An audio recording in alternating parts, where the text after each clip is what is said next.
this city centre walk, we're journeying to the northeast of England and the historic city of Newcastle upon Tyne.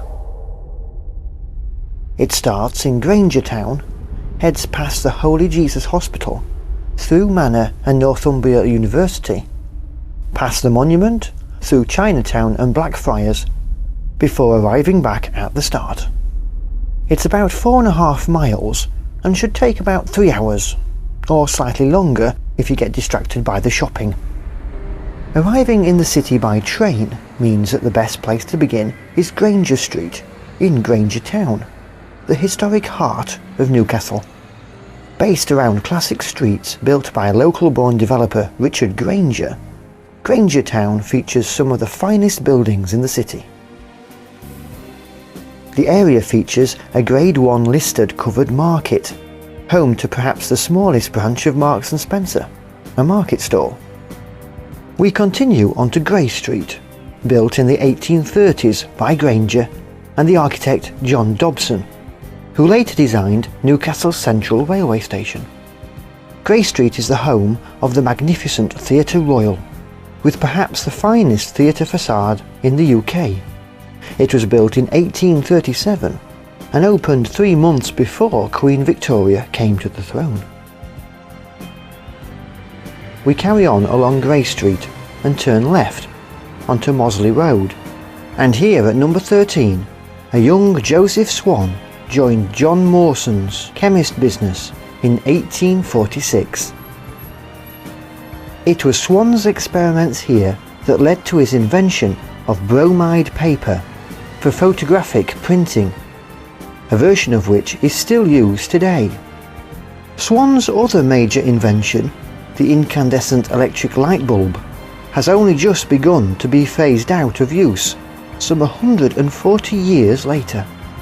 At the corner with the Pilgrim Street roundabout, we turn right and head underneath the busy road via the subway, which brings us out beneath the impressive bridge which carries the East Coast Main Line above parts of the city.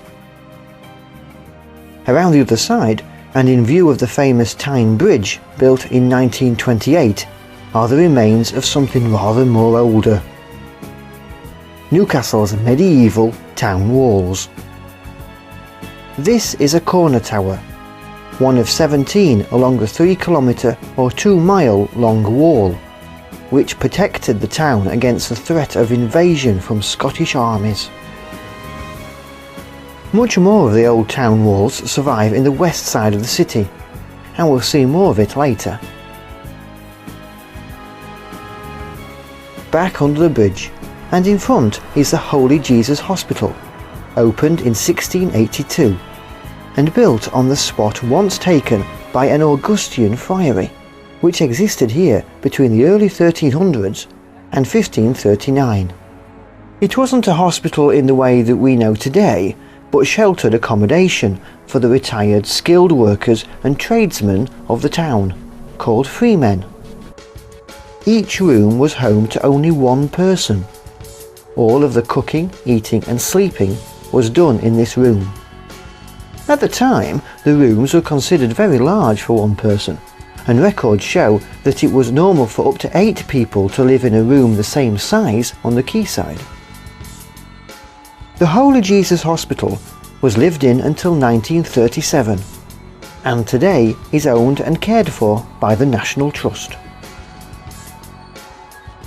Heading back under through the subway and onto Pilgrim Street, bearing northwest, and on the left is Alderman Fenwick's house, a Grade 1 listed early 17th century merchant's house, which was greatly restored by the Tyne and Wear Buildings Preservation Trust in the 1990s. It is important as it is only one of 2 intact 17th century brick buildings that survive in the city, the other being the Holy Jesus Hospital. At the top of Pilgrim Street, we take a right onto New Bridge Street West and past the Laing Art Gallery, which houses an extensive collection of paintings by local artist John Martin. They also do a nice cup of tea. from there it's over the very busy A167M towards Manners. During the dissolution of the monasteries, which started in 1536, the Augustine Friary, which was on the site of the Holy Jesus Hospital, was taken over by Henry VIII, and the surrounding area became known as King's Manor. Next is a walk through the modern campus of Northumbria University, the original Newcastle Polytechnic. This city campus east opened in September 2007, with its new footbridge opening in 2008.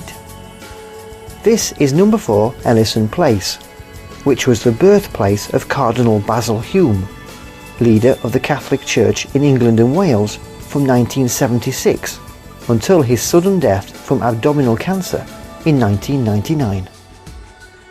Just around the corner is the City Hall, which opened in 1927. Across the road is an often overlooked piece of public art on the side of BHS, depicting many events in the history of Newcastle through the ages. It was made by Henry and Joyce Collins, whose work can also be seen in the BT Tower in London. Resisting the call from the shops on Northumberland Street, we turn right towards Grey's Monument. Built in 1838 to acclaim Charles Grey, the second Earl Grey, for passing the Great Reform Act of 1832, which introduced wide-ranging changes to the electoral system of the UK.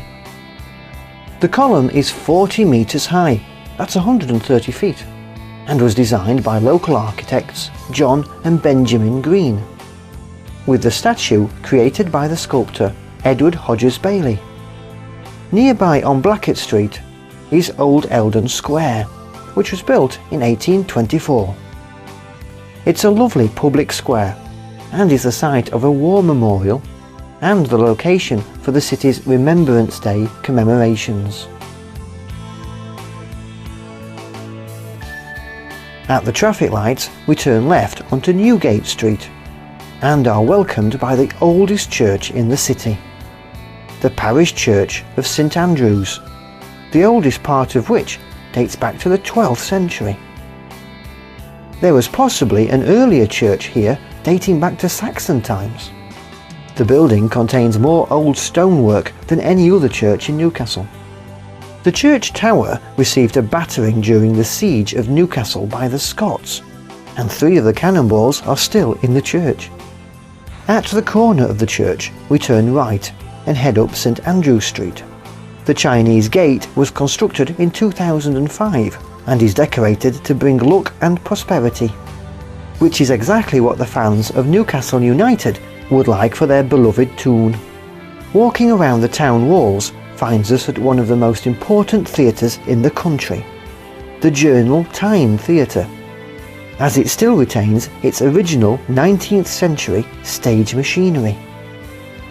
Just outside the theatre is one of the best surviving sections of the Newcastle Town Wall, where the remains of 4 of the original 17 towers can be seen, along with the outer ditch, known as King's Dyke.